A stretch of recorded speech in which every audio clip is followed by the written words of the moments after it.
They posted a printed list at the ballroom door that afternoon, and my name sat under a bold line, labeled "Do Not Admit." I stood close enough to smell the solvent on the fresh ink, while a hired guard blocked the threshold with a forearm. I am Harold Whitman, 78 years old, a retired railroad man from Ohio who spent 4 decades riding steel and weather. Then put my savings into a small banquet hall 2 towns over because I believed a family needs a place to return to. I learned early that work talks louder than pride. But there are moments when a man understands that being silenced is its own spectacle. This was that moment, staged with white lilies and soft jazz and a sign that said rehearsal today. Private event. The guard told me I was not on the list, that a family representative had instructed the team to keep order, that anyone not on the chart would be escorted to the parking lot. He did not know he was speaking to the man who had repaired the squeak in that very door last winter, or who had paid for the new fire extinguisher brackets when no one else wanted to think about emergencies. He only knew his list. Behind him, framed by the open foyer, I saw my daughter, Linda Whitman, the one who talks with her jaw clenched when she wants the room to snap to her will. Linda is the eldest, efficient to a fault, the kind of woman who treats a calendar like a weapon. She watched the guard and nodded once, the way she used to when a teacher called about a detention and she wanted me to be the silent disciplinarian, not the father. She moved on without breaking stride, a pastel folder tucked under her arm like a verdict. Next to her, in a navy suit that looked as if it had never tasted a wrinkle, stood Thomas Reed, my son-in-law, a lawyer who keeps his tie, knots as tight as his sentences. Thomas has a cold sort of calm that people mistake for competence until they find themselves pinned to it like a bug under glass. He did not look at me directly. He spoke to a florist about the archway and gave instructions the way a surgeon calls for instruments, precise, unhurried, final. The florist nodded, eyes fixed on the clipboard. Thomas has always enjoyed hiring professionals to make his life feel curated. He is also the kind of man who prefers documents to people, because documents don't cry or contradict you.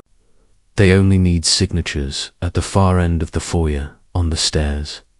My granddaughter Rachel paused in a white dress made for photographs. Rachel is 23 and used to swing her legs on my porch swing on Saturday mornings while I poured her orange juice and told her about freight cars that sang when the winter wind hit the couplers. She held a bouquet half raised and saw me in the doorway. Her face changed for a heartbeat. Then a bridesmaid touched her elbow and she moved on, as if stepping onto a conveyor that someone else controlled. Rachel, my bridge between the old track and the new road, wore the expression of a person who has discovered that love can be negotiated like a contract and is trying not to show that the ink stings. I told the guard I was family. He pointed to the chart again and repeated the instructions he had been given. No one needed to hear the words aloud for me to understand the message. I was unwelcome because I threatened the picture they were trying to paint for the town. I looked past him to the seating chart propped on an easel. A calligrapher had curled names into neat rows. Where my name should have sat under family, a faint rectangle of erased pencil showed. A little shadow of me scrubbed away and covered with a new flourish that said vendor break room. The cruelty was careful. It wanted to be elegant. I had worked in yards where engines coughed fire and men bled at the ankle for forgetting the rule about stepping between couplers. Nothing about those places ever felt as hard as watching my own blood drawn out of the picture with a pretty pen stroke. The lobby smelled of hydrangeas and lemon polish. Speakers in the ceiling let out a song I didn't recognize. The ballroom doors were open just enough to see the tops of rented chairs. I could name every floorboard in that entry by sound. Back in the 80s, I had hauled lumber into that hall one Saturday when the delivery truck broke down on County Road 9 because the old owner had promised a prom night under a new ceiling and his crew quit halfway through. I stayed past midnight taping drywall mud while the janitor brewed coffee in a percolator that never quite got clean. Memories are stubborn. They make themselves at home in wood and light and in the quiet flutter of a program lying face down. Linda reappeared near the guestbook table with a clipboard. She is the sort of person who looks better in motion than at rest, because motion suggests importance. She checked off names, spoke to the event planner, adjusted a runner that had wrinkled. Near the edge of a table, she did not glance toward the door. When she was small, she would climb the steps in our old house 2 at a time and demand to know why I smelled like diesel. I used to answer that I smelled like money for her school shoes. Now, all these years later, she had found a cleaner fragrance. Disapproval. Thomas appeared at her shoulder. He handed her a stapled packet from the folder. He held it with his fingertips, the way people hold something that is powerful but should not be creased. I recognized the top sheet for what it was, even from a distance, a run of show with contingencies. Thomas loves contingencies. If this, then that. If any risk to image, then control the entrances. If any potential embarrassment, then remove it at the door.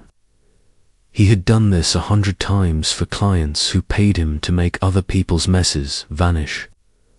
The fact that I was subject to that formula did not surprise me. It only cut clean. Rachel drifted close to the photo table where they had arranged childhood snapshots for people to coo over. I walked round the guard, slow enough to be non-threatening, and reached the edge of the display. People moved aside because old men move differently, and it makes others yield without thinking. I scanned the photographs and found a gap where I used to be. In the years when my hair was still the color of steel, I had carried her on my shoulders at the county fair and taught her how to wave to the parade without looking greedy. The photo that would have shown that lived in a shoebox at my house. Here the timeline leaped across that summer as if it had never existed. The omission was not an accident. It was a revision. The family history they were printing for guests excluded the sweat that paid for the frame. A cousin I had not seen in a decade brushed past and offered a clipped hello as if he had bumped into a stranger on a sidewalk. I nodded like a stranger. I told myself to catalogue, not to plead. I noticed the high-gloss program that someone had dropped near the guestbook. I picked it up and smoothed the crease. My name did not appear anywhere in it. It listed parents and attendants and those too. Be thanked and a paragraph about legacy. The word legacy referred to Linda's taste and Thomas's diligence and Rachel's bright future. It did not refer to the man who had worked nights so the Sunday envelope could be fat enough for a down payment when the right building came on the market. It did not refer to the pair of hands that had been cut to knots by snow shovels and summer repairs. The guard cleared his throat in a practiced way. That tells you he has been trained not to ignite tempers. He gestured toward the parking lot with his chin, an invitation to leave with dignity. I felt the old instinct, the one that makes a worker swallow pride because the foreman has the clock. But I am not on any clock now, except the one that ticks in a man's chest when he sees his place being erased in front of witnesses. I set the program down on the table and moved my fingers to the edge of the guest book. The pen on the chain was heavy. I signed my name in a clean hand because there are lines you do not let others write for you, and the guest book is a record no one remembers until they need to remember who stood in the room. Linda noticed then. She came over with a smile that did not reach her eyes and placed her hand over the page. She said something in the soft tone people use for pets they need to redirect. She mentioned that the rehearsal was intimate. She added that she had arranged everything with Rachel and that things would be smoother if I gave them space. She spoke as if I were a vexing delivery gone to the wrong address. I did not argue. I watched the blue vein in her wrist beat once, twice, then settle. I remembered a night her senior year when she cried over a college rejection, and I promised her that doors were not closed, that sometimes the right door looks wrong at first. Looking at her hand on the paper, I understood that she had found her doors and now felt entitled to close them on others. Thomas hovered nearby, politely distant. He observed, "He has the stare of a man who believes observation is authority." He directed a staffer to adjust a light. He nodded to the planner. He kept the machine humming. In a quiet moment, he produced his phone and typed a note. He is always typing notes to himself, as if history will need his version more than anyone else's. The guard shifted weight and relaxed a fraction, because the scene had not turned into a scene. In the ballroom, a slideshow ran on a screen, faces dissolving into each other, milestones reshaped into transitions. I caught a glimpse of a graduation cap, then a Christmas morning without the messy wrapping paper, then a lake day where the sun had bleached the sky clean. It all looked the way a magazine looks when it wants to sell you something you already own. I have no patience for false gloss, not on a truck, not on a life. I thought of the mornings I had opened the hall alone, the sound of the old HVAC coughing.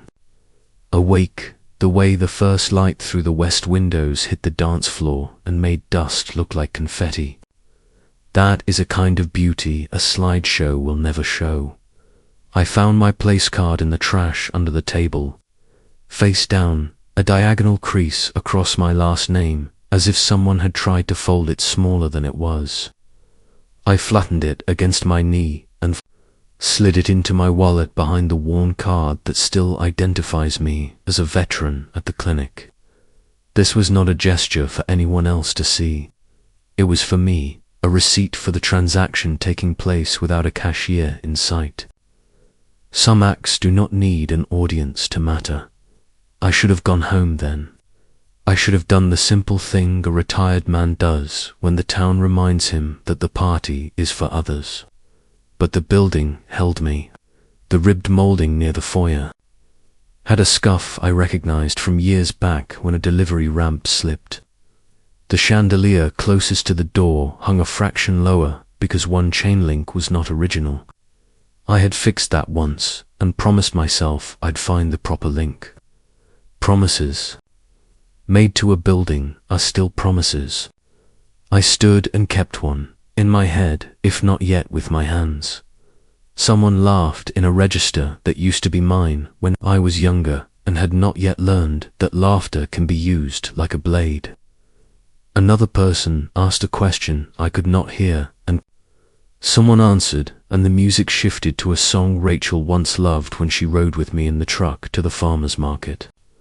All of it layered, familiar and foreign at once.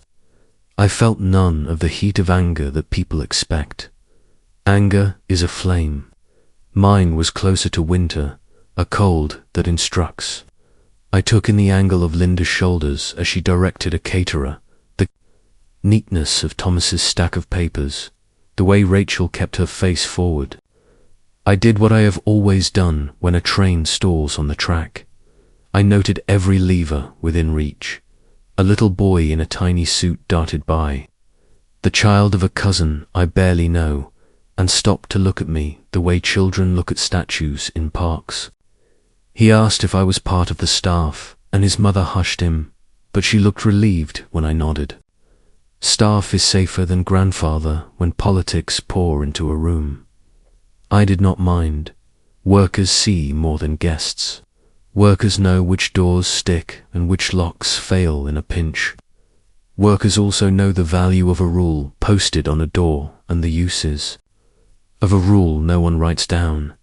When I finally turned toward the parking lot, the late sun cut a line across the asphalt and turned the oil stains into small lakes. I walked slowly, not because I needed to, but because the pace felt right for a man leaving a place he knows better than anyone and is suddenly a stranger to.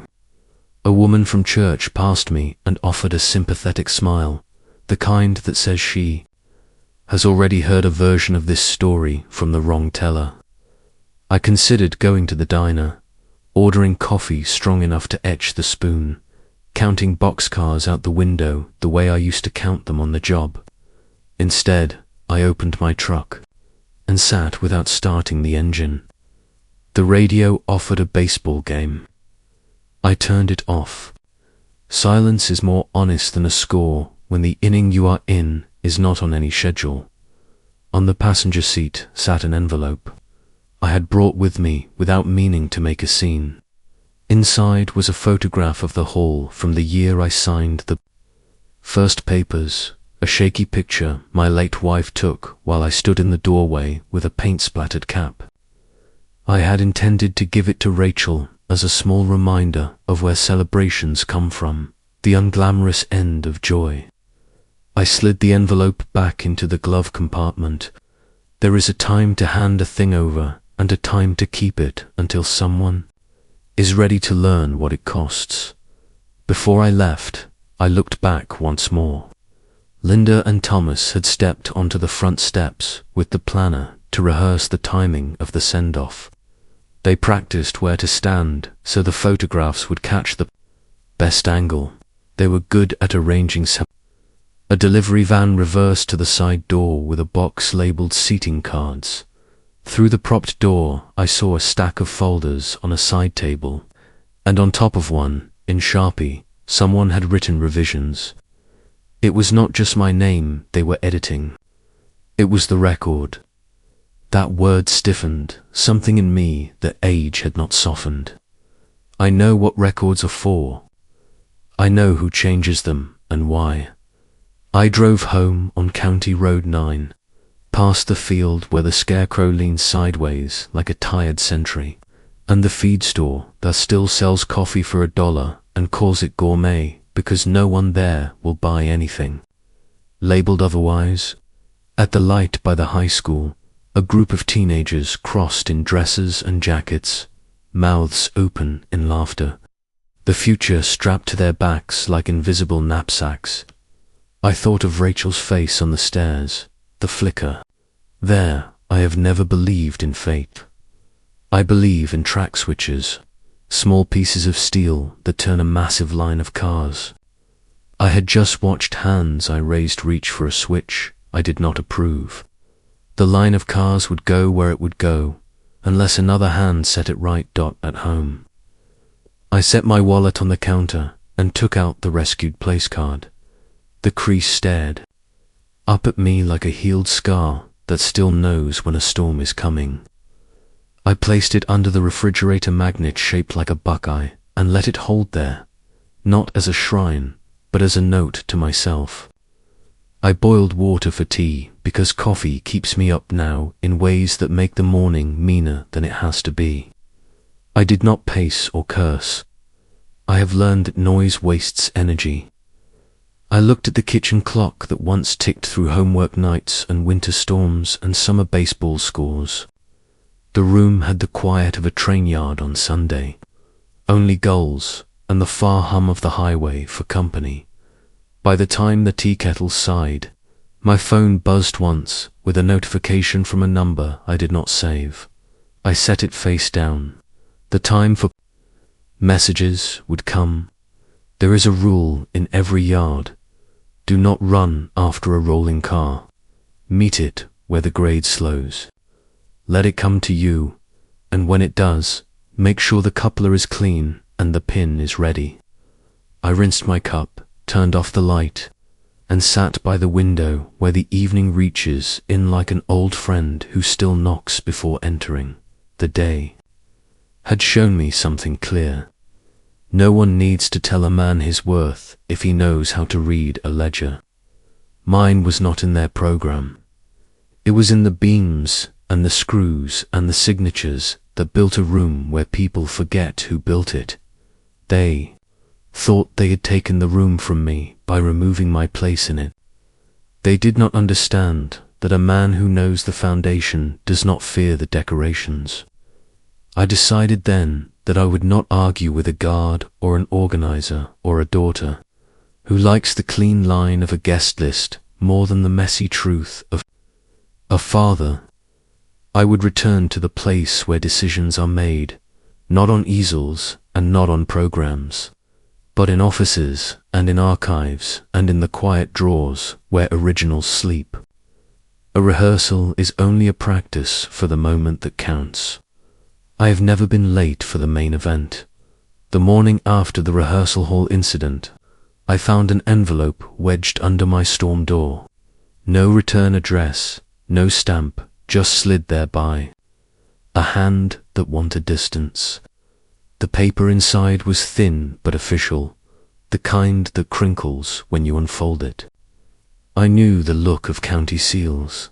I'd seen them on deeds and tax bills, and this one carried the same weight. It was a notice of a lien against my house. My house, the one where I'd lived since before Linda had her driver's license, now listed as collateral on a loan I had not signed. The lender's name was typed clear, and in the box for authorization were signatures that chilled me. Linda's neat cursive, and under it the sharp print of Thomas Reed. I sat at my kitchen table staring at those names, the familiar grain of oak under my palms, the tick of the war clock drilling seconds into my chest. I had never given permission. I had never been asked. Yet the paper declared that my roof was now tied to debts I hadn't touched.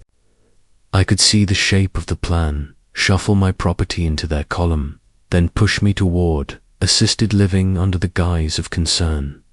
I was not reading paranoia. I was reading ink, notarized and stamped, with my address printed bold at the top. Later that day, I drove past Linda's place, a colonial with new shutters that Thomas insisted on last summer. Her SUV sat in the driveway next to his immaculate sedan. I parked down the street, engine idling, watching the blinds twitch as if the house had eyes. I didn't go to the door. I knew how that conversation would go. She would smile too widely. Thomas would stand with folded arms, and they would both insist it was paperwork to protect assets. Some maneuver to streamline estate matters. Words that erase plain meaning and dress theft as stewardship instead. I went to the diner where men my age nursed coffee refills like lifelines. I spread the paper on the formica, the laminate scarred by years of silverware. Old Earl from the grain elevator leaned over and said, "That looks like trouble." I folded it before he could read names. Trouble was the right word, but not the whole one. It was betrayal wrapped in legal sleeves. I ordered eggs and ate them without tasting. By mid-afternoon, I decided I needed clarity, so I drove to the county records office. The clerk, a young man with glasses too big for his nose, tapped at a keyboard and pulled up the deed. He said yes, the property was now under joint claim. He spoke as if describing whether neutral, detached. I asked when the change had been filed. He read the date, 2 weeks earlier. 2 weeks, while I was fixing a gutter and thinking about Rachel's wedding. 2 weeks, while I was still under the impression that family meant inclusion. I thanked him and walked out with the copy. He printed. The courthouse steps are wide stone, and as I stood there, a breeze caught the paper in my hand. For a second I imagined it flying off, disappearing, as if that would erase the reality it carried. But I held on. Letting go would not undo anything. I tucked it into my jacket and started down. On the sidewalk, I ran into Greg, my youngest. He wore a wrinkled polo and jeans, carrying a laptop bag that looked emptier than it should. He smiled, nervous, then launched into talk about a new venture, something digital he claimed would blow up soon. He asked if I could float him a small loan to get through the tough stretch. I didn't answer right away. I looked at him, the son who used to beg me for quarters to play pinball at the corner store, now a grown man with grey in his hair, still asking for handouts. I told him I had just come from the courthouse. I told him I'd seen the paperwork with his sister's name. He shifted his weight, eyes darting. He muttered that Linda and Thomas had explained it was for efficiency, that it would protect the family assets if something happened to me. I asked him if he had signed anything.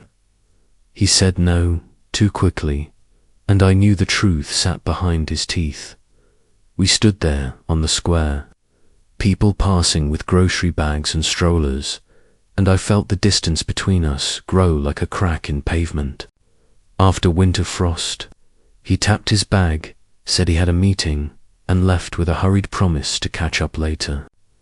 I watched him walk away, shoulders hunched, as if carrying more than his empty bag. That night I sat in my living room with the lean notice spread on the coffee table. The lamp threw a weak yellow light, and the words glared back. I thought of my wife, gone 10 years now, how she would have reacted. She always believed Linda was practical, not cold. She thought Greg would eventually find his footing. She never met Thomas, but I can imagine what she'd have said. That man believes. Paper is stronger than blood. She would have been right. Around 9, my phone buzzed. It was Linda. I let it ring out, then played the message. Her voice was syrup over stone. She said she hoped I had seen the paperwork, that it was all for the best, that she and Thomas wanted to make sure everything was managed responsibly. She said Rachel's big day was coming, and stress needed to be minimized. She ended with, "We love you, Dad." I listened twice. Love does not file liens without consent. Love does not erase a man from his own deed. I poured myself a glass of water and walked the length of the house. Each room held echoes. The corner where Greg built a Lego tower that toppled. The stair where Linda sat crying after a fight with a high school boyfriend. The dining table where birthdays stacked like rings in wood. Every inch of the house carried a memory, yet on paper it was now leverage for debts I never made. That is the cruelty of ink. It disregards memory. I barely slept. At dawn I walked the yard, checked the shed, touched the siding as if contact might anchor me. The house was still mine in every tangible sense, but I knew the storm had begun. If they could shift my home without a word, then nothing was safe, not the venue, not the savings, not even the past. They had crossed the line from indifference into conquest, and conquest never stops at one border. At breakfast I left the plate half full. Appetite shrinks when trust rots. I folded the papers, slipped them into a folder marked utilities, because that drawer had space. I looked out at the street, the familiar maples shedding late leaves, and I realized the neighborhood would see me as steady no matter what the document said. But steadiness alone doesn't defend a man. Paper has power, so does silence. I promised myself that mine would end. As evening fell, I drove past the hall, my hall, the one I had scrubbed clean of cigarette stains when I first bought it. Lights glowed inside as workers arranged for the wedding. I parked across the street and watched. People carried boxes, tested microphones, rehearsed joy. I wondered if Linda or Thomas had already penciled their names onto the deeds here too. I clenched the steering wheel until my knuckles paled. I knew then that if I didn't act, the building would become another trophy in their case, my name erased again. I drove home slower than usual, the folder on the seat beside me like an unwelcome passenger. Back in the kitchen, I set it down and stared at the magnet holding the creased place card from the rehearsal. Two artifacts of erasure, side by side, one of paper, one of cardboard. Together they told the same story. They believed I was dispensable. They were wrong. The week carried on like an engine with sand and the gears every turn scraped. Every sound rang wrong. I had the papers about the lien folded tight in my jacket, yet I kept opening them at odd hours, as if the words might change. They never did. I tried to lose myself in small repairs, tightening a loose hinge on the shed door, replacing a bulb on the porch. Tasks that once steadied me now felt flimsy, as though I was sweeping dust in a storm that kept blowing the same direction. On Thursday, Greg called. His voice carried a brightness he puts on when he wants to sell something. He suggested we meet at a cafe near the courthouse. I agreed, curious to see if he'd finally admit his part in the maneuver. The cafe was busy with retirees and high school kids grabbing sandwiches, the air buzzing with chatter. He sat by the window, a laptop open but dark, a coffee cooling. At his elbow, he stood to hug me, too quickly, too casually, and the smell of cheap cologne clung to his shirt. He started talking about opportunity, about a new business model he and some partners were shaping, an online platform he swore would revolutionize small-town commerce. I let him speak until the words circled themselves. Then I set the folded lien notice on the table between us. He glanced at it once, then stared out the window as if a car passing by deserved his attention more. I asked him why his sister's name was on my deed. He fumbled, said it was only a formality, said Thomas had explained everything, that it was about protecting assets for the future. I asked again, sharper this time, if he had signed anything. His jaw twitched, and he shifted in his chair. He admitted he had initialed a page, just a technical detail, as he put it. He said Linda had told him it was necessary to keep the family finances streamlined. Streamlined, another word that cleans a wound while letting it bleed. I reminded him that the house had been my work, my years of sweat and steel wages, not a line item for their convenience. He stirred his coffee without drinking, avoiding my eyes. I felt the room tighten, though no one else noticed. The chatter around us kept rolling, forks clinking, cups thudding, but between us sat a silence, heavy as freight. I realized then that Greg, the son I once carried on my shoulders through county fairs, had chosen the easier road, to side with the strong voices rather than the steady one. Blood does not always choose loyalty. Sometimes it chooses leverage. I left him there with his cooling cup and his hollow laptop. Outside, the wind bit colder than it should for October. I walked 2 blocks before I let myself breathe steady again. Betrayal doesn't shout. It settles in quietly, a weight behind. The ribs. That evening, as I walked past my fence line, Margaret Jones waved from her porch. She has lived next door nearly 40 years, a widow with a sharp eye and a softer heart.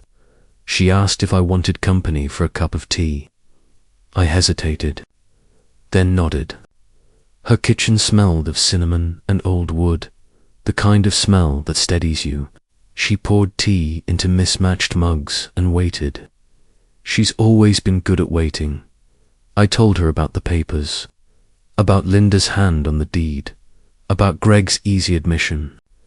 She listened without interruption, her hands cupped around the mug as though warming it with patience. When I finished, she said only, "They've forgotten who taught them the meaning of worth." I looked at her across the table, the wrinkles.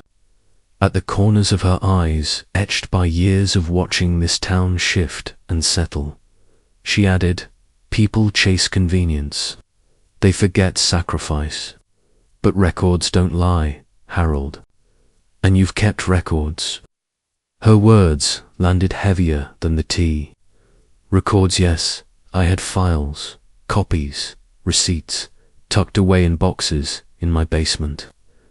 I had never thought I'd need to defend my own life with paperwork, but here I was, considering it.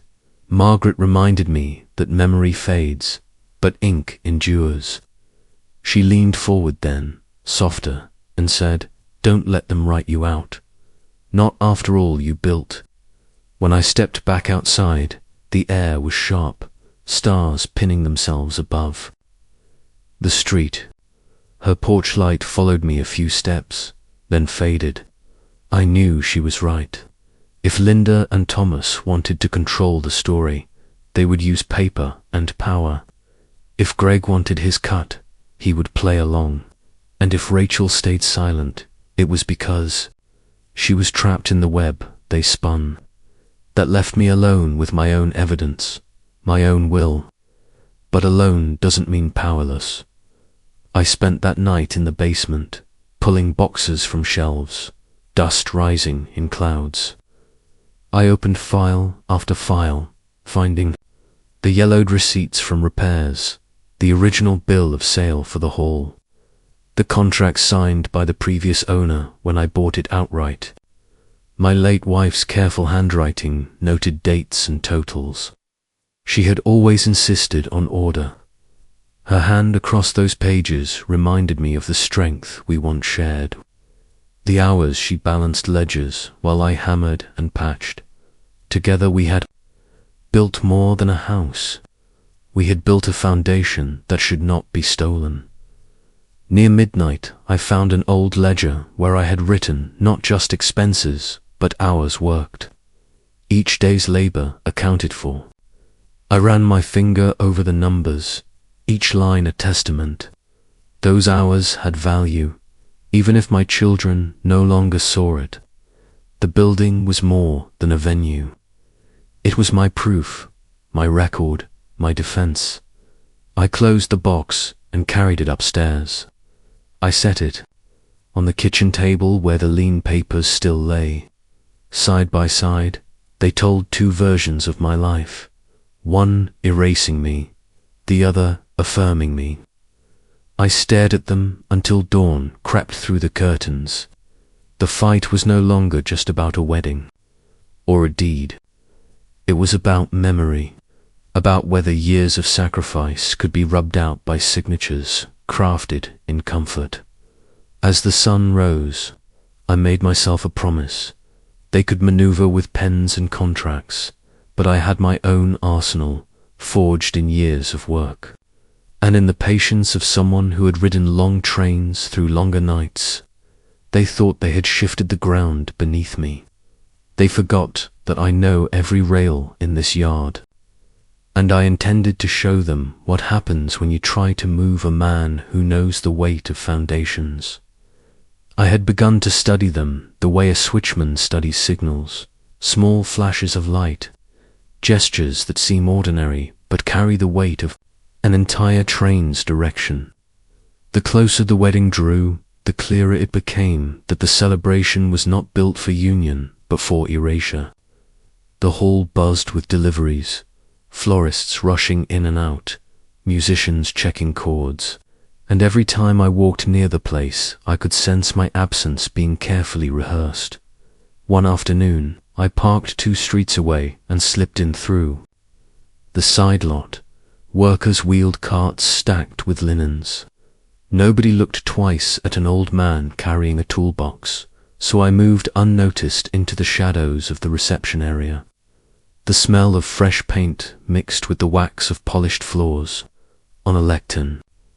Near the stage, a stack of typed pages sat, clipped neatly, waiting. Curiosity led me close enough to read the title across the top. Ceremony, address, draft. The name underneath it was Thomas Reed.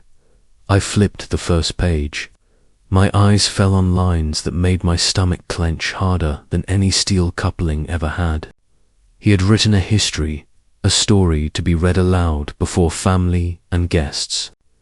But in this story, the roots of the family began with him and Linda. Their vision for prosperity, their legacy of dedication. Nowhere in those paragraphs was mention of the years I had labored, or the hall I had purchased with the sweat of my youth. The words credited the rise of the family to Thomas's commitment to order and Linda's resilience. He had erased me with keystrokes, and when spoken into a microphone, the erasure would become fact. I turned another page. It detailed how the hall had been generously provided by the bride's parents, a line destined to earn nods and applause. Generously provided words that carried no trace of the pay stubs I had cashed, the nights I had worked late shifts, or the mortgage payments my wife and I scraped together. I felt my throat tighten, not with tears, but with the pressure of being made invisible. The speech was not just a story, it was a theft of history. Voices came from the hallway. I set the papers back in place and stepped behind the curtain near the stage. Thomas entered, immaculate as always, carrying a leather folio. Linda followed, her expression taut, eyes scanning every detail like a commander before inspection. They spoke quietly, but the words carried. Thomas pointed to the pages, telling her he had adjusted phrasing to ensure consistency. Linda nodded, satisfied. She said something about avoiding unnecessary distractions during the ceremony. Unnecessary distractions, her phrase for me. They didn't see me slip out the side door. Outside, I gripped the railing, the metal, cold under my hands. I had thought the lien on my house was betrayal enough.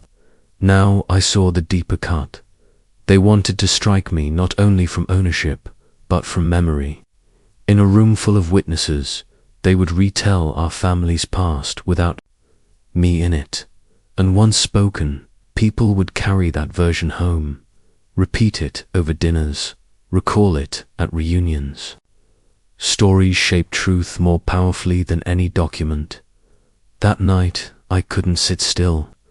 I laid the speech draft I'd copied in hurried notes next to the lien notice on my kitchen table. Together they painted a picture of deliberate erasure. The house was no longer mine on paper. The hall was about to be gifted away by voice. My children weren't simply taking control, they were burying me alive, covering my years with words and ink until nothing remained but their version. The next day, I walked to the diner for breakfast. Margaret spotted me on the way and asked if I was eating alone. I said yes. She studied my face for a long moment, then reminded me that the town remembers more than people think. Buildings don't lie, she said, and neither do those who watched you build them. I carried her words into the cafe like a coal kept for warmth. Greg was already there, hunched over a booth with a half-eaten plate of pancakes. He waved me over as if nothing had passed between us. His cheer rang false. He asked if I had considered his request for help with his project. I told him no, not while he stood with Linda and Thomas against me. His smile cracked for a moment, then reformed like plaster over a hole. He muttered something about doing what's best for the family's future. I asked him whose future he meant. He didn't answer. He left cash on the table and walked out, avoiding my eyes. I stayed behind, pushing food around my plate. In the afternoon, I went back to the hall, this time as a guest no one invited. I walked the perimeter, noting every light and every door. I knew the bones of that building better than anyone. It was mine in every way that mattered, no matter what words Thomas printed. Inside, staff rehearsed the music cues, the timing of The vows I heard Rachel's laughter float faintly, though tinged with strain. She passed by the doorway with bridesmaids, her dress swishing, her eyes catching mine for a second before darting away. The hesitation was enough to tell me she was caught between two worlds. I stepped outside before anyone could confront me. On the way home, I drove past the courthouse again. The stone steps looked heavier than usual, like the weight of history pressing down. I thought about Thomas's speech and how he would deliver it with the assurance of someone who believes. The crowd will never question him. That confidence needed to be broken. I couldn't let the rewritten story stand. Back at my house, I opened my old ledgers again. Every receipt, every contract, every tax statement was there, stacked and dated. Proof of ownership, proof of labor. I began to organize them into a folder, one that could not be ignored. If they wanted to erase me with words, I would counter with records that spoke louder. I thought of Margaret's reminder, people remember. Who builds? And I had built enough to withstand their false narrative. That night, I sat at my kitchen table until the clock passed midnight. The papers lay spread before me like a map of my life. Each page carried weight, not just legal but moral. Linda and Thomas believed their story would become the truth once, spoken aloud, but I knew truth has a way of surviving if someone fights for it. I folded the documents, placed them back into their envelope, and set them by the door. The fight was no longer only about possession. It was about history, about whether I would allow myself to be written out of the family I had built from the ground up. When dawn came, I was ready.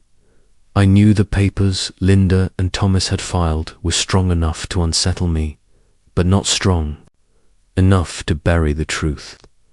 Still, paper has a way of making people believe, even when it's counterfeit. I needed more than conviction. I needed something solid, older than their signatures, heavier than their language. That meant going back to the hall itself, back to where I had laid down the foundation of my last years. The afternoon was quiet, too quiet for a building preparing to host a wedding that was meant to impress the whole town. Trucks had already come and gone, deliveries stacked inside. I parked down the block and walked toward the hall as if I belonged, which, in truth, I always had. From the outside it looked polished and ready, but I knew its secrets. The pipes that rattled in the west bathroom, the patch of flooring that had warped under a leak 20 years ago. Those floors carried my fingerprints inside. I caught the sound of a man humming along to a radio. Dean Miller appeared from the back corridor, carrying a clipboard and a ring of keys that clattered like armor. Dean has worked under me for years, ever since I hired him to manage the day-to-day when my knees started to ache too much for ladders. He is younger, but not young, steady as oak, a man who believes rules matter because someone has to believe in them. When he saw me step into the lobby, his face broke into a half smile tinged with worry. "Thought you might come around," he said. "Been meaning to talk to you." I told him about the lien on the house, about the speech I'd seen Thomas drafting, about the way my own blood was rearranging history to erase me. He nodded, not surprised. He said vendors had been asking questions too, whispers about how the place was being introduced as a Reed property now. "But Harold," he said, lowering his voice, "they don't own a brick of this place. I've kept the files, the originals. Your name hasn't moved an inch." He set his clipboard down and disappeared into the office. I followed. The air smelled of old paper and dust, the kind of scent you find in basements where real records live. Dean opened a locked cabinet and pulled out a thick folder bound with rubber bands. He spread the contents across the desk. The original deed. From the previous owner, tax receipts stamped each year, insurance forms, all signed by me. On top, he placed the crown jewel, a certified copy of the purchase contract notarized in 1980. The seal was raised, the ink still dark. This, Dean said, tapping the contract, is the spine of the place. Without it, they can tell any story they want. With it, they don't stand a chance. For the first time in weeks, I felt the ground steady beneath me. The paper Linda had filed might cloud ownership of my house, but it could not reach into this hall. They could hold rehearsals and print programs, but the bones of the building answered only to me. Dean wasn't finished. He told me that Thomas had called, demanding access to the records. He had refused, said it was none of his business. Dean explained, and that if he wanted to argue, he could do it in court. I thanked him for his backbone. Loyalty is rare when money starts changing hands. But Dean was not a man to bend for promises.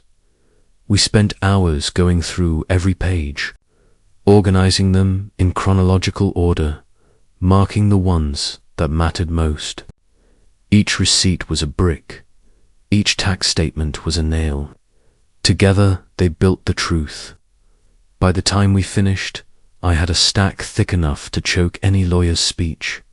Leaving the office, I walked into the empty ballroom.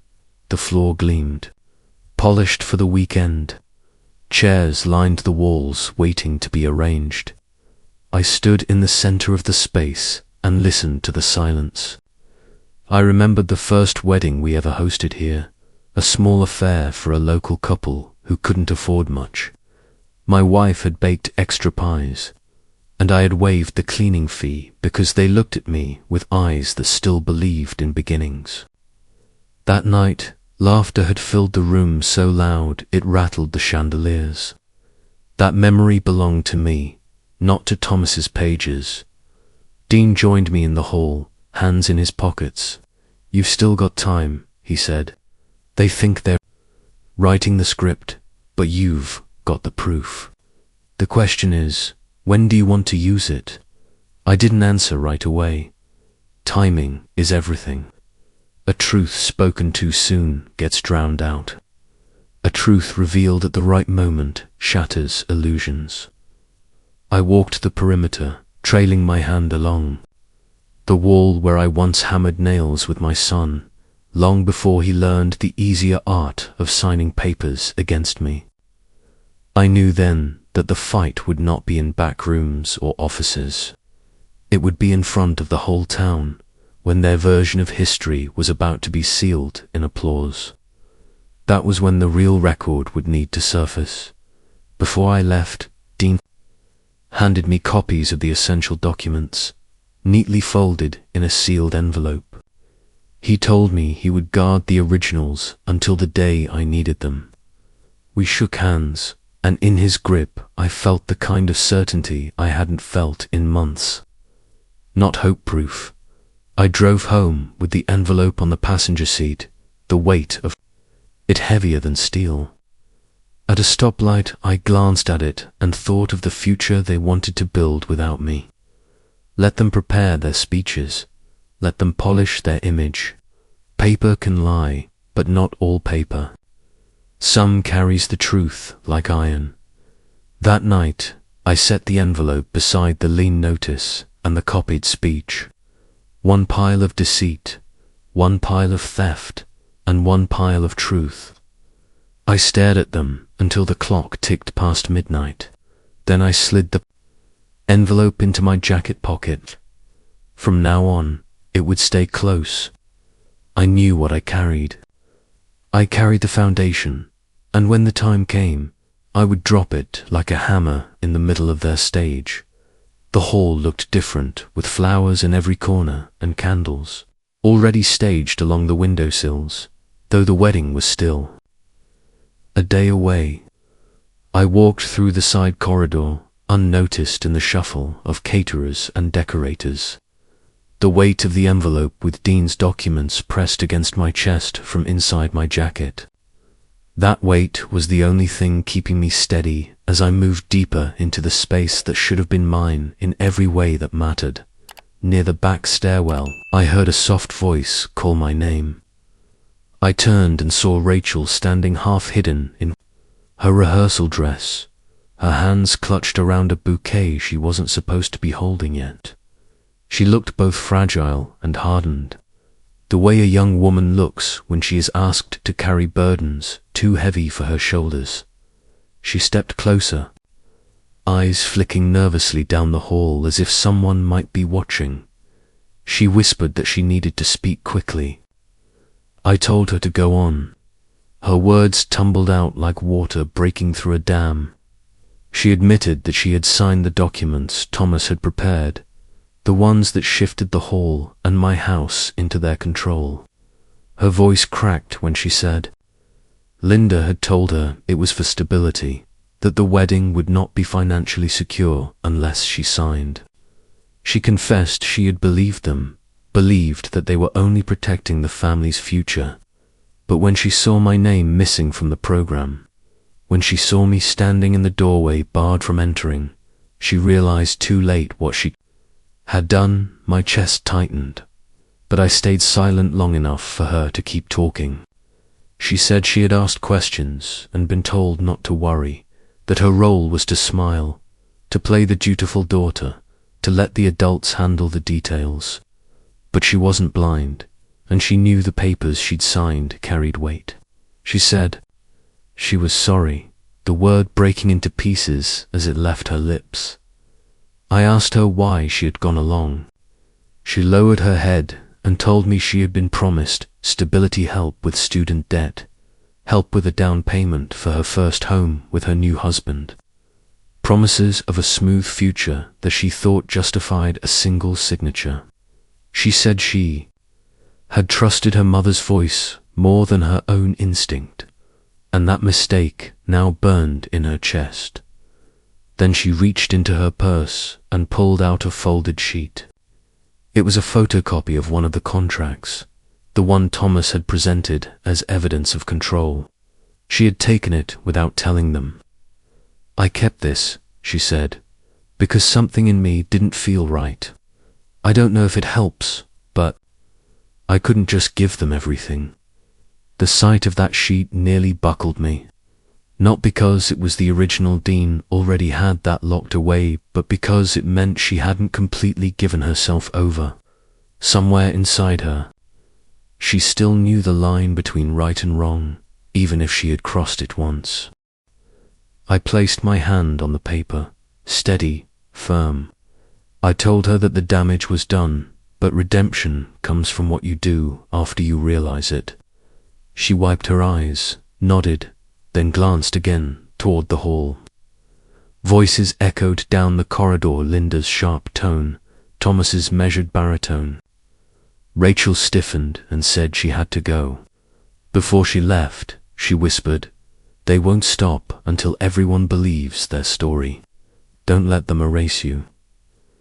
I stood in that stairwell long after she disappeared, the photocopy still warm in my hand. Betrayal had cut deeper than I thought possible, but so had her fragile attempt at restitution.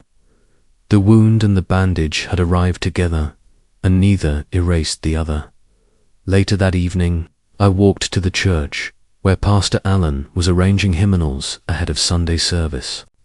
He looked up when I entered, his face calm, lined by years of listening more than speaking. He asked me to sit. I didn't tell him everything, but I told him enough that my family was rewriting the past, that my place in their story was being carved out, that even the granddaughter I loved had been drawn into it.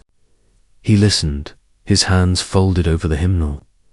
When I finished, he said, "Sometimes families believe they can make truth with signatures, but truth has never belonged to paper alone.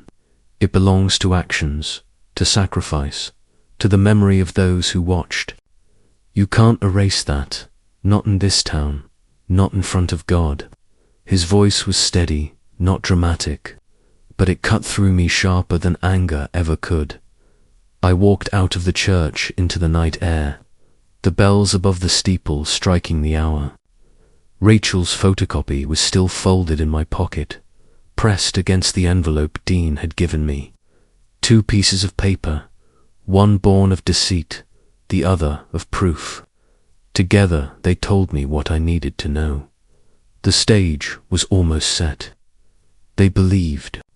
The story would be sealed during the vows, that by then my silence would be permanent. But they had miscalculated, because now I had not only my own records, not only Dean's loyalty, but also a sliver of truth torn free by the very person they thought they had bound tight to their side. Rachel's weakness had cut me, yes, but her hidden act of defiance, small as it was, gave me exactly what I needed. I walked home under the chill of an October wind, the leaves scraping across the pavement like whispers.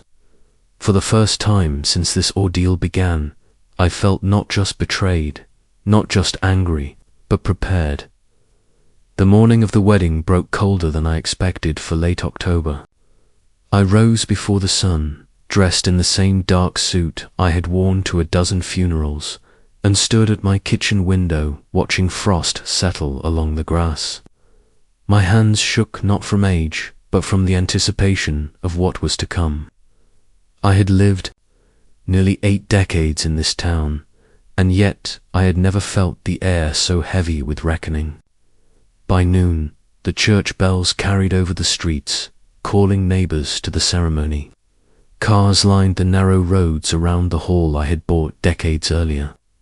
The very building stood polished and dressed for the event, but beneath the flowers and banners it was still mine in ways no contract could erase.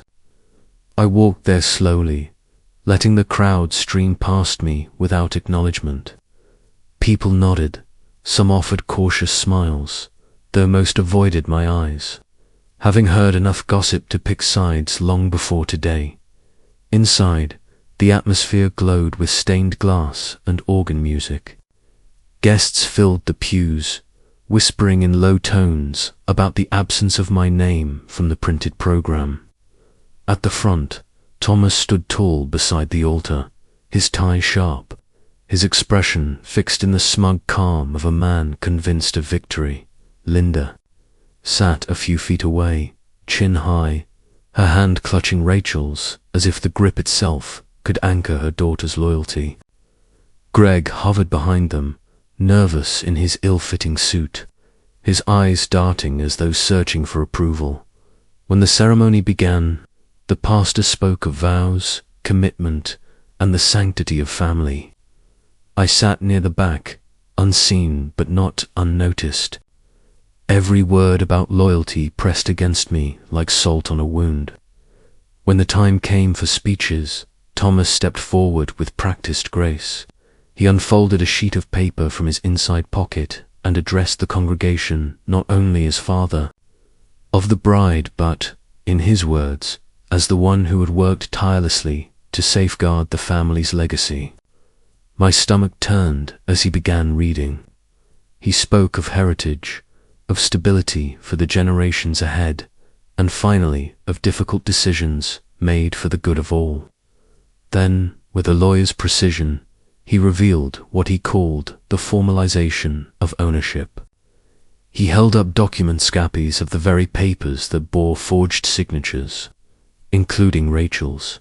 He declared before everyone that the hall no longer belonged to me but to Linda and himself, cemented legally and in the best interests of family unity. The room fell silent. Whispers spread like wildfire. Some guests gasped. Others nodded with approval, as though they had expected this announcement. My name was absent from his speech entirely, scrubbed from the record of the family's sacrifices. He spoke as if I had never existed, as if the hall had been built by their hands, not by the years of my labor. I saw Rachel's face pale as he read. Her lips trembled, but she said nothing, bound by the weight of the vows about to be spoken. When Thomas finished, he folded the papers with deliberate care and slipped them back into his jacket. The applause that followed was hesitant but real. He had managed to convince enough of them. I rose then, my cane steady against the wooden pew, and walked slowly toward the aisle. The whispers swelled as I approached the altar. I told Thomas to hand me those papers. He smirked, saying they were legal, notarized, beyond dispute. He raised his voice, declaring for all to hear that I was clinging to illusions, that I had become an obstacle to progress, that my time had passed. That was when I drew from my own jacket the sealed envelope Dean had given me. My hand did not tremble. I told them that while signatures can be forged, while trusts can be manipulated, the truth does not rot with age. Then I broke the seal and pulled out the original, deed-signed, notarized, and certified from 1980. The parchment was yellowed, the ink faded, but the stamp and seal stood firm. I held it high enough for the front pews to see. Gasps echoed through the hall. Some rose from their seats to peer closer. I spoke with all the strength left in me. This hall was mine long before these lies, and it remains mine. I bought it with 30 years of sweat along the tracks. You cannot erase that with ink. Thomas's face tightened, his confident mask cracking as he demanded proof of authenticity. That was when Dean, standing at the back in his staff uniform, stepped forward holding a folder. He opened it to reveal certified copies filed with the county, records stamped and archived that matched the deed in my hand. The audience murmured louder, their faith wavering. Thomas tried to object, claiming fraud, claiming misunderstanding, but the pastor intervened. Pastor Allen raised his hand, silencing the hall. He said that whatever the law courts would decide, in this house of God, truth was not a matter of manipulation. The evidence was plain. He reminded everyone of Scripture that a man reaps what he sows in. Let the words hang heavy in the air. Rachel broke into tears then, standing between her parents and me. She confessed to signing under pressure, her voice shaking as she admitted her guilt. Linda tried to silence her, but Rachel pulled away, saying she would not begin her marriage with lies. Her words cracked open the facade they had built. The congregation began shifting in their seats, whispers turning into judgment aimed not at me but at them. Neighbors who had known me for decades nodded in recognition of what they had always suspected, that greed had poisoned the family. I looked at Thomas one last time and said quietly, but firmly enough for all to hear, that his name would never replace mine on this hall. His career might spin stories, but the records and the community both stood as witness to the truth. The weight in my chest lifted, replaced by a calm I had not felt in months. They had tried to erase me, but in their attempt they had only confirmed the strength of what I had built. My life's work stood intact, and for the first time they stood exposed. The organ began again, hesitant at first, then full, as if the music itself chose which story to honor. I walked back down the aisle with my head held high, the deed clutched firmly in my hand. Behind me, the whispers swelled into condemnation not for me, but for those who had thought they could bury a man still breathing. The reception carried on as though nothing had cracked, but the tension sat like smoke in every corner. Guests whispered at tables, glancing from me to Linda to Thomas, measuring the silence. The band played, but no one truly listened. I sat alone near the back wall of the hall, watching as the very building I had poured my years into was being used to celebrate a marriage while my children tried to erase me from its history. The deed rested in my coat pocket like a heartbeat, steady and undeniable. When the music paused, I rose. Conversations faltered. The sound of my cane against the floor carried through the room until I reached the front. I turned to face not just my family, but the whole town gathered there. The hall had always been more than brick and mortar. It had been a place where this community marked its milestones, prom nights, anniversaries, reunions. It had lived through laughter and sorrow with them, just as I had. I told them plainly that I had fought hard to keep this place from being stolen, not because I craved possession, but because I knew what it meant. Then I pulled the deed from my coat and laid it on the table for all to see. Papers don't lie when they're sealed with ink from decades ago. I said that while my children had tried to cut me out, they had forgotten the truth. This hall was never meant to be theirs too. Hoard gasps filled the room when I spoke the next words. I announced that I would not be leaving the hall to Linda, Thomas, or Greg. Instead, I was donating it to the community, to be preserved as a public gathering place for generations to come. My voice did not shake. This place was built from sacrifice, I said. It will not become a pawn in anyone's game. It belongs to the people who filled it with life, not to those who tried to strip it bare. The room erupted in murmurs, then in applause, slow at first, then rising until the rafters trembled. Neighbors clapped, some even stood, tears brimming as they realized the weight of what I had done. My children sat frozen.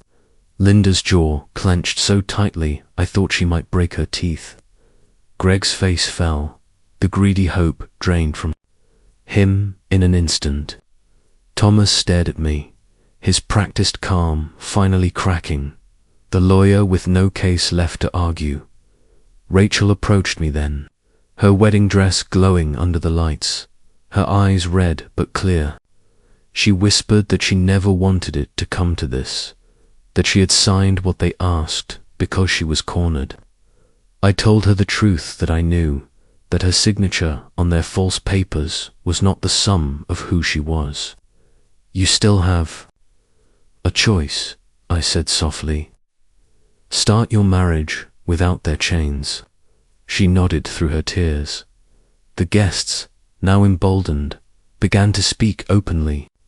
One neighbor stood up and reminded everyone how many school dances and church fundraisers had been held here at my expense. Another pointed out how I had repaired the roof myself after a storm years ago, rather than raise the rental price. Stories poured out, each a reminder that while my children schemed, the community had always remembered. Linda rose, her voice sharp as glass, accusing me of humiliating her on her daughter's wedding day. She called me selfish, claimed I had chosen strangers over my own blood. The room turned against her. Someone shouted that respect must be earned. Another told her she had shamed herself, not me. Even Rachel, her own daughter, pulled her hand away. The control Linda had clung to for years slipped in that moment, right there in front of everyone. I looked at Thomas next. He tried to salvage authority, insisting the courts would settle the matter, that my donation could not override contracts. But Dean, who had been quietly standing near the side, stepped forward with the county filings already prepared. He had anticipated this day, and every document was in order. The town would have the hall. Thomas had no ground left. Silence fell again, heavier this time, not of doubt but of finality. I told them that when they banned me from the wedding. They had thought they were silencing me. Instead, they had only cleared the way for me to speak louder than ever. And I did not speak with bitterness, but with resolution. The hall was no longer mine, nor theirs. It was untouchable now. Secured in the hands of the very people who had given it meaning. The applause that followed was thunderous, drowning out Linda's protests, drowning out Thomas's sputtered objections. It was the sound of a community reclaiming what had always been theirs in spirit. For the first time in months, I breathed without weight pressing on my chest. I returned to my seat, the cane steady in my hand, while my children sat among the ruins of their schemes. They had not only lost control of the hall, they had lost the approval of the town, the respect of neighbors, the loyalty of Rachel. And, as the music began again, louder, freer, I felt the truth settle in. They had thought they could erase me. Instead, they had erased themselves. The silence that followed my announcement was the kind of silence that splits a room in two, half. The guests looked at me with tears or awe, the other half at Linda and Thomas with disdain. The applause still echoed in the hall when Thomas tried to recover, his lawyer's voice straining to sound steady. He claimed what I had done was illegal, that the court would never allow it. But the papers were already filed with the county, the signatures notarized. The hall was no longer a question of inheritance or family entitlement. It was untouchable. Linda's fury broke through first. She stood, her hand shaking as she pointed at me, shouting that I had destroyed her daughter's wedding. Her words bounced off the walls, brittle and desperate, but no one stood with her. Not Greg, who sat staring at the floor with sweat beading on his temples. Not Rachel, who had stepped to my side with her head held high. Even the guests she had cultivated over the years turned away, unwilling to be associated with her venom. Thomas moved next, not with words, but with threats. He vowed lawsuits, investigations, financial ruin. Yet as he spoke, the town's pastor, Alan, stepped forward. He raised his hand for quiet and addressed the crowd. He reminded everyone that the law, when used to serve greed, could be beaten back by truth. His voice carried the weight of authority that no courtroom could match. People nodded, murmured, and when he finished, Thomas's threats fell flat. Greg finally stood, but not to defend his sister or brother. His voice cracked as he tried to apologize, to explain his desperation, his debts. But the room had no patience left for excuses. He shrank back under the weight of their judgment. He had chosen sides, and that choice had left him stranded. I watched them unravel, each one exposing the hollow core beneath their confidence. Linda accused Rachel of betrayal, shouting that her daughter had chosen me over her own mother. Rachel didn't flinch. She said clearly, in front of everyone, that she would rather start her married life with truth than continue the lie her parents had built. Her words hit Linda harder than anything I could have said. The final blow came not from me, but from the guests. One after another, voices rose, neighbors, old friends, men and women who had used this hall for their own milestones. They spoke of my sacrifices, of the nights I spent fixing broken plumbing, of the times I let families host events for free when money was tight. They painted a portrait of a man my children had tried to erase. By the time they finished, the verdict was clear.